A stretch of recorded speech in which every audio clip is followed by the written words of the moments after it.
Johnny Depp has been talking to the BBC about his return to cinema after a 3-year break. Johnny Depp's recent photos reveal a striking physical transformation. After years of living under the weight of public scrutiny and dealing with his personal demons, his connection with Vlasova offers a glimpse of the love and companionship he has longed for. Though Depp remains cautious about fully and will feature Depp alongside stars like Adam Driver and Jason Momoa.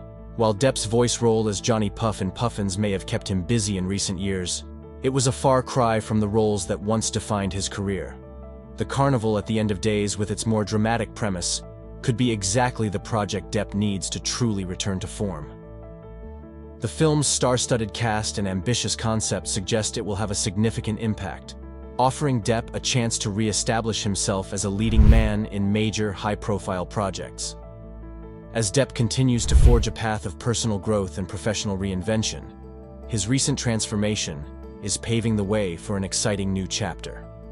With each new project, Johnny Depp is showing the world that resilience, authenticity, and dedication are the keys to his comeback, both as a director and an actor. What do you think of Johnny's transformation? Hollywood star Johnny Depp facing serious allegations tonight. His wife Amber Heard gaining a temporary restraining order against Depp. In a recent twist, new light has been shed on the heated past between Johnny Depp and Amber Heard. But this time, the revelations aren't coming directly from Depp or Heard themselves. Instead, Depp's son, Jack, has reportedly shared insider details about the turbulent relationship and the aftermath that still ripples through Hollywood. While Jack Depp has largely stayed away from the media frenzy surrounding his father's high-profile life, his candid insights offer a rare glimpse into the family's perspective and what they experienced during the chaos of his father's widely publicized legal battles. As these revelations surface, fans and the public alike are eager to understand the complexities behind the scenes, including the struggles, emotional toll, and perhaps even some unexpected truths about the Depp-Heard saga that have remained out of view until now. The story of Johnny Depp and Amber Heard's tumultuous relationship, while infamous in its own right, has layers that the world has only glimpsed. Beneath the public spectacle and legal battles lies a narrative of heartbreak, familial bonds, and a young man's struggle to protect his father from the shadows that threatened to consume him. That young man was Jack Depp, Johnny's son, who, despite his quiet nature, carried the burden of watching his family suffer in silence. When Jack eventually came forward, he shared glimpses into a side of Amber Heard the public rarely saw, a perspective that provided a different angle to one of Hollywood's most controversial sagas. Johnny Depp's journey in Hollywood began long before he became a household name. Known for his chameleon-like ability to inhabit characters that were often eccentric, Johnny's career has spanned everything from Tim Burton's Surreal Worlds to the wildly popular Pirates of the Caribbean franchise. With each role, he drew audiences into the complexities of human emotion, often exploring darkness with a sense of vulnerability that set him apart. However, his life off-screen was often far more turbulent than his audience could imagine.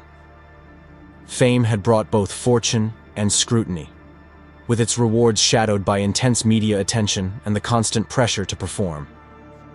Despite his fame, Johnny was known to those close to him as a grounded, thoughtful person, a man who valued his family above all else, seeking to give his children a life of stability and love. When Amber Heard entered Johnny's life, she brought with her a whirlwind of change. They connected quickly, and their chemistry was undeniable, a spark that seemed to promise a deep and passionate relationship. But as the relationship intensified, so did the challenges. Friends and family watched as Johnny became more withdrawn, caught between the intensity of his feelings for Amber and the growing tension that seemed to define their time together. To Johnny's children, Lily Rose and Jack, Amber was something of an enigma. She was charismatic, captivating even, yet there were times when her mood would shift without warning, leaving a sense of unease lingering in the room. Jack, in particular, began to notice small, almost imperceptible details, behaviors that hinted at a darker side, one that did not match the public image she projected. As an adolescent, Jack was old enough to sense when something was wrong, but young enough that he felt powerless to intervene. He often found himself in a difficult position, caught between loyalty to his father and the desire for peace within the family. While Johnny and Amber's relationship grew more strained, Jack tried to keep his own feelings hidden, hoping that whatever troubles his father and Amber were facing would resolve over time. Yet, as he observed Amber's effect on his father, he began to feel a growing responsibility to protect the man who had always protected him. The once vibrant Johnny, full of creative energy and warmth, was gradually becoming a shadow of himself. For Jack, this transformation was painful to witness, leaving him with questions and a sense of helplessness that haunted him even as he continued to support his father quietly from the sidelines. When accusations against Johnny began to surface, Jack felt the weight of the situation more acutely than anyone could imagine. The man who had always been a gentle and supportive father was now cast in a completely different light by the media.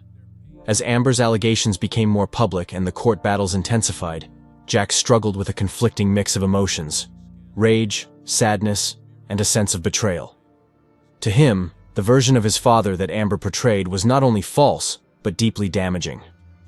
Jack saw the toll the accusations took on Johnny, not just on his career but on his mental well-being. The media frenzy and the constant barrage of negative press were inescapable, amplifying Johnny's struggles and driving a wedge between him and the public who had once adored him. In those moments, Jack's desire to protect his father grew stronger. He knew the truth of what had happened behind closed doors, the quieter, more painful moments that Amber's accusations never addressed. Jack had seen firsthand the ways in which Amber's behavior had affected not only Johnny, but also their entire family dynamic. The emotional strain was undeniable, and Jack began to question whether staying silent was the right choice. But speaking out was no small decision. Jack knew that by coming forward, he would be thrust into the same spotlight that had plagued his father for years. The decision weighed heavily on him, but he could no longer bear to see his father's life dismantled by accusations that he knew were far from the full story. Jack's testimony, when he finally shared it, was both revelatory and deeply personal. He recounted memories that painted a complex picture of Amber, a side of her that the public had not seen. He described her sudden mood swings, her unpredictable behavior, and the tension that often filled their home. It wasn't just the arguments between Amber and Johnny that had affected him. It was the way Amber's presence seemed to change the very atmosphere of their family life. Jack shared stories of subtle manipulations, moments where he felt Amber was not only challenging Johnny but also trying to assert control over the entire household. These were not just ordinary disagreements, but patterns that left a lasting impact on Jack's view of their relationship. For him, coming forward was an act of courage, a decision to reveal the truth as he had lived it, not as the media had portrayed it. The revelations had a significant impact on Johnny, who felt both gratitude and guilt. He had always intended to shield his children from the darker aspects of his life, from the conflicts that fame inevitably brought. Johnny had seen firsthand the way the industry could tear families apart, and he had worked hard to give Jack and Lily Rose a childhood untouched by the harshness of Hollywood. Yet, despite his efforts, his choices had affected them in ways he could never have anticipated. Jack's decision to come forward was a powerful reminder to Johnny of the strength his children possessed, even in the face of such overwhelming circumstances. Jack's loyalty and courage became a source of solace for Johnny, a testament to the bond that no public trial or tabloid scandal could break. The media response to Jack's perspective was mixed. While many saw his statements as a valuable insight into the dynamics of Johnny and Amber's relationship, others questioned his motives, suggesting that he was merely defending his father without acknowledging the complexities of their situation. But for Jack, it was never about swaying public opinion or winning sympathy. It was about setting the record straight and standing by the father he loved. As he watched the world dissect every detail of Johnny's life, Jack understood that his role was to bring balance, to provide the personal truths that only he could reveal. And while his testimony may not have changed every mind, it gave Johnny a sense of validation, a reminder that, despite everything, his children were his greatest allies. In the years following the trial, Johnny and Jack's bond only grew stronger. Their relationship, once defined by Johnny's efforts to protect his children from the hardships of fame, evolved into a partnership grounded in mutual respect and understanding. Johnny, who had always been fiercely protective of his children, now found himself drawing strength from Jack's unwavering loyalty and resilience. Together, they faced the aftermath of the public ordeal, finding solace in each other's presence and working to rebuild the peace that had been disrupted by years of conflict and scrutiny. For Johnny, the experience was both humbling and illuminating. He realized that despite his best efforts to shield his children, they had grown up with a unique awareness of the complexities of his life. Jack's willingness to come forward and share his perspective not only helped Johnny find closure, but also reaffirmed his belief in the importance of honesty and integrity, even in the face of overwhelming adversity. Jack's actions reminded him that no matter how chaotic the world around them became, their family bond was unbreakable. Today, as Johnny continues his journey, both as an actor and as a father, he does so with a renewed sense of purpose. The experiences he endured with Amber, painful as they were, have become a part of his story, a chapter that taught him resilience and the true value of family. And for Jack, the experience has only strengthened his resolve to protect his loved ones, to stand by his father, and to uphold the truths that others may try to distort. Their story is not just one of Hollywood drama, but of family, loyalty, and the enduring power of love in the face of unimaginable challenges. While the world may continue to dissect the details of Johnny Depp and Amber Heard's relationship, those who know Johnny, including his children, see a different truth. A truth rooted in love, compassion, and resilience. The cozy coffee shop buzzed with life on a rainy afternoon. The warm aroma of espresso and freshly baked pastries filled the air as people sat hunched over laptops, books, and quiet conversations. Outside, the rain poured steadily, streaking the large windows with droplets that distorted the bustling street beyond. At a small table near the corner sat Johnny Depp, dressed in a simple black jacket, sunglasses, and a wide-brimmed hat. He sipped his coffee quietly, a notebook and pen in front of him. Despite his attempt to blend in, there was an undeniable air about him that caught the occasional curious glance. But Johnny was used to this. He had mastered the art of quietly existing in public spaces, his presence unassuming yet magnetic. At another table, closer to the counter, sat a black woman in her early 30s. She wore a tailored blazer and carried herself with quiet confidence. Her laptop was open, papers spread across the table as she typed with purpose. Her name was Alicia, and she was preparing for an important work presentation, completely absorbed in her task. The peace of the cafe was broken when a sharply dressed white woman in her 50s approached the counter. Her demeanor was brisk, her voice sharp as she placed her order. "I'll have a triple shot latte, and make it quick," she said to the barista, barely glancing at the young man behind the counter.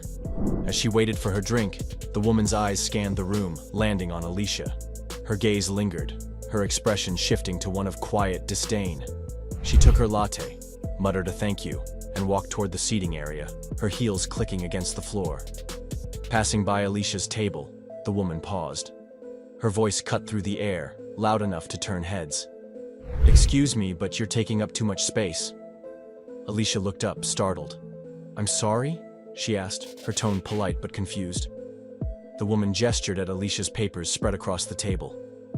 "There are other people here, you know. You shouldn't hog the entire table." Alicia blinked, glancing at the empty seats nearby.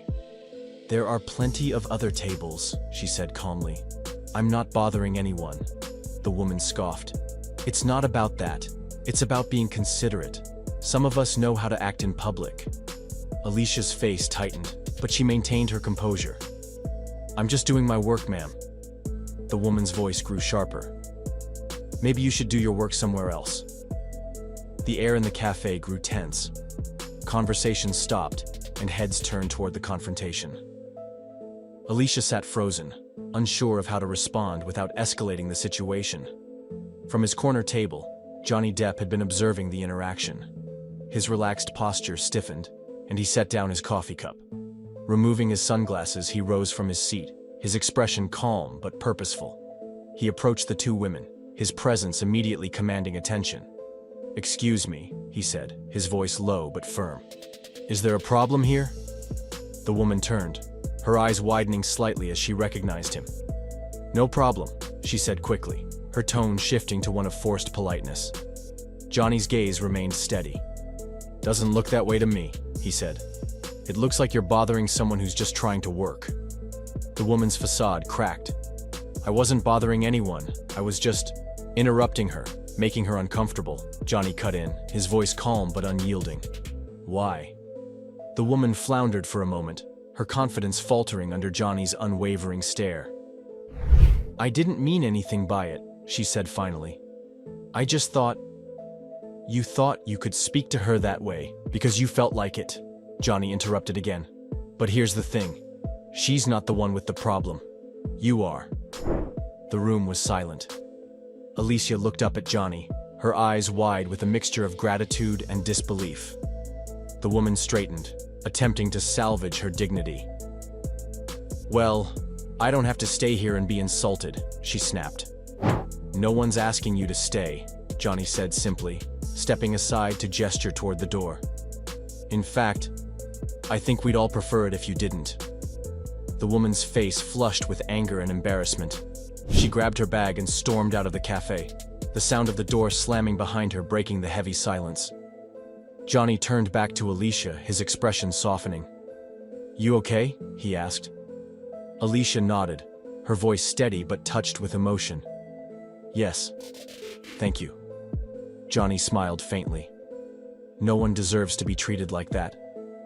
He pulled out a chair and sat down across from her. Mind if I sit for a minute? Alicia shook her head, a small smile playing at her lips. Not at all. As the tension in the cafe dissipated, the conversation slowly resumed.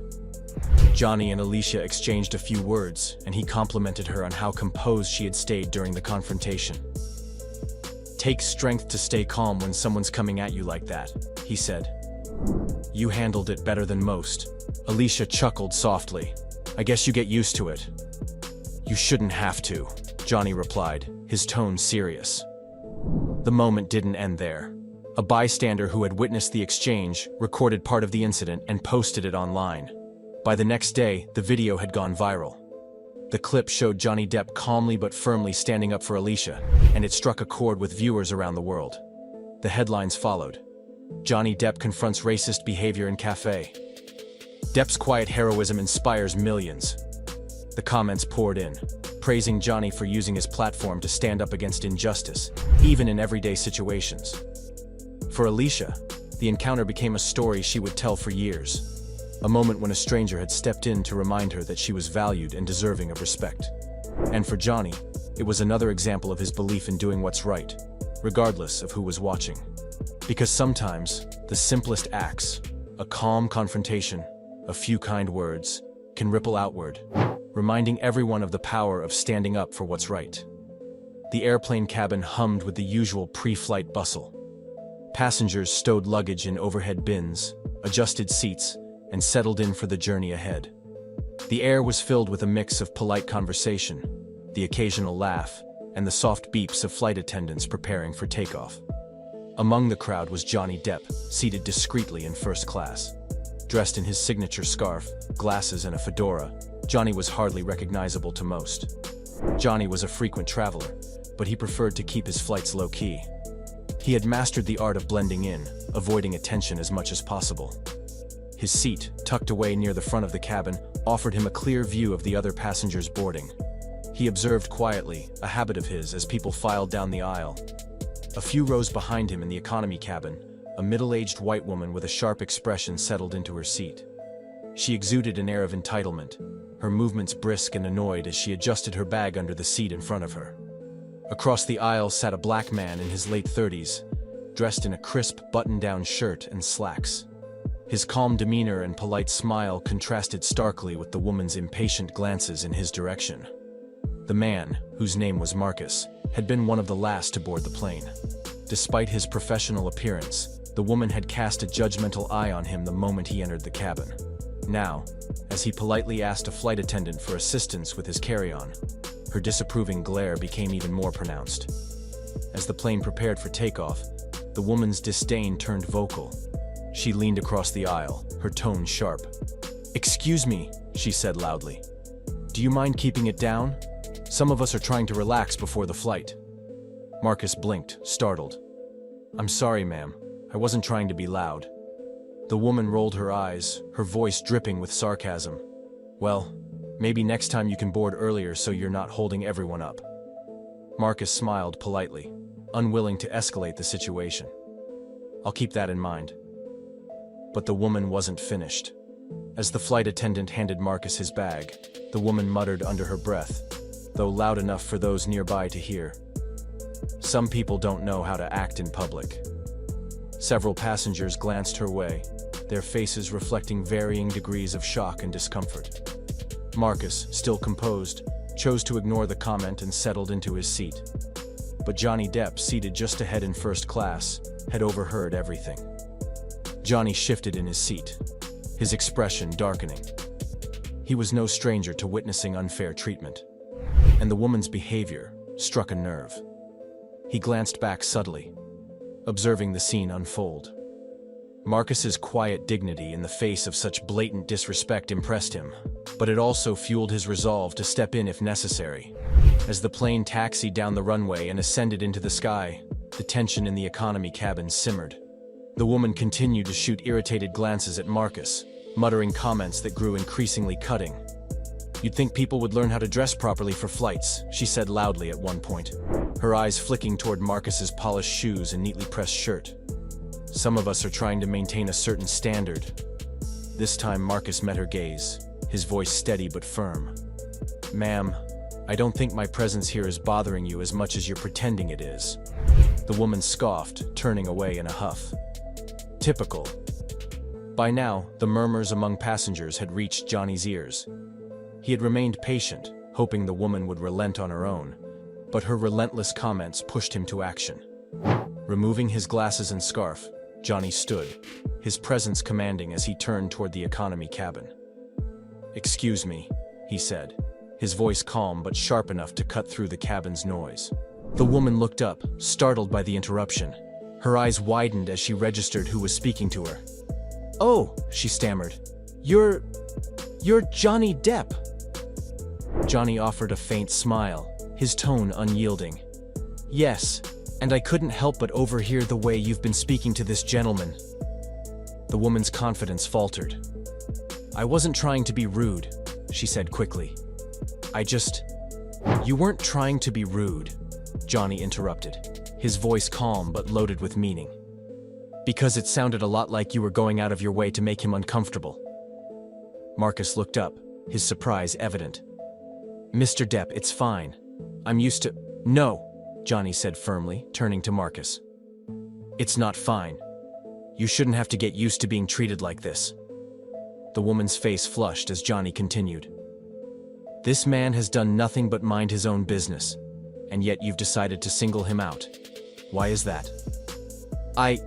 The woman began, but Johnny cut her off. "No, let me guess," he said, his tone sharp. "It's because you think you can.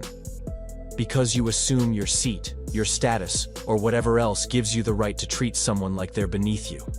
Well, let me tell you something, it doesn't." The cabin fell silent. Passengers leaned forward in their seats, watching the scene unfold with rapt attention. Some nodded in agreement, while others exchanged glances of admiration for Johnny's words. The woman sank lower in her seat, her earlier arrogance replaced by visible discomfort.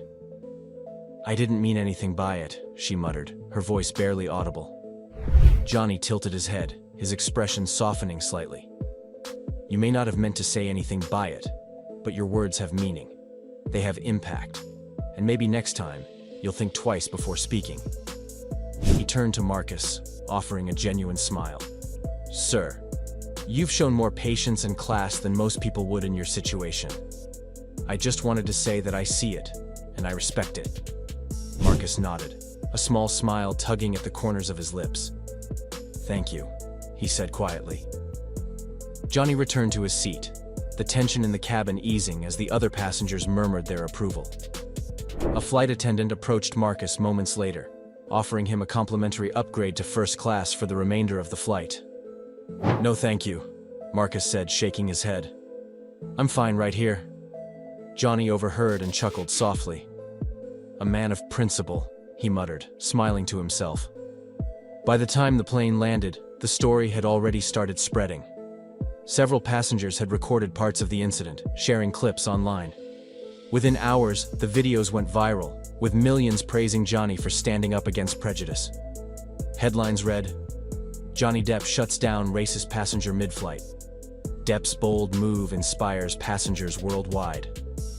For Marcus, the experience was a reminder of his own strength and the importance of allies who were willing to speak up. And for Johnny, it was another opportunity to use his voice to make a difference, however small. As Marcus left the plane, Johnny caught his eye one last time.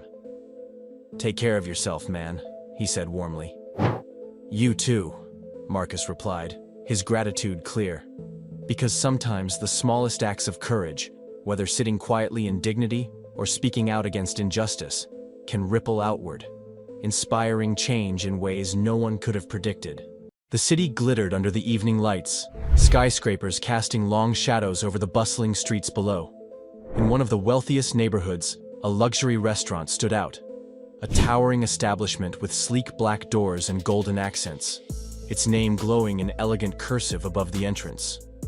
The restaurant was known not only for its exquisite cuisine, but also for its exclusivity. Patrons dressed in designer suits and gowns lined up outside, waiting to be ushered in by sharply dressed hosts. A sense of prestige hung in the air, separating the haves from the have-nots. Among the evening crowd, a black SUV pulled up to the valet. The door opened, and out stepped Shaquille O'Neal, known to the world as Big Shaq. His towering frame and unmistakable presence immediately turned heads. Dressed in a tailored suit, Shaq exuded confidence and charisma, smiling warmly as he greeted the valet with a friendly nod. Shaq was there to meet a close friend for dinner, a rare evening off from his packed schedule. Despite his fame and fortune, he had always prided himself on staying humble and approachable. As he approached the entrance, Shaq noticed the host standing near the velvet rope. The man, middle-aged and wearing a crisp uniform, glanced at Shaq and stiffened slightly, his expression unreadable. Shaq reached the host's podium and smiled. "Good evening," he said in his deep, familiar voice. "I've got a reservation under O'Neal." The host hesitated, his eyes flickering over Shaq's towering frame and dark complexion. He flipped through the reservation book with deliberate slowness, his brows furrowed. The host muttered.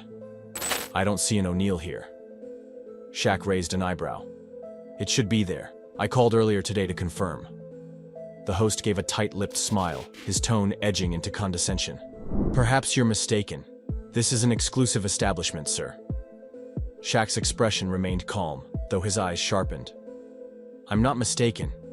Can you check again?" The host sighed, flipping through the pages once more before looking up. "I'm sorry, but we don't have a reservation under that name, and unfortunately, we're fully booked tonight." A few patrons nearby watched the interaction, some whispering among themselves. Shaq noticed the subtle glances, the shift in energy.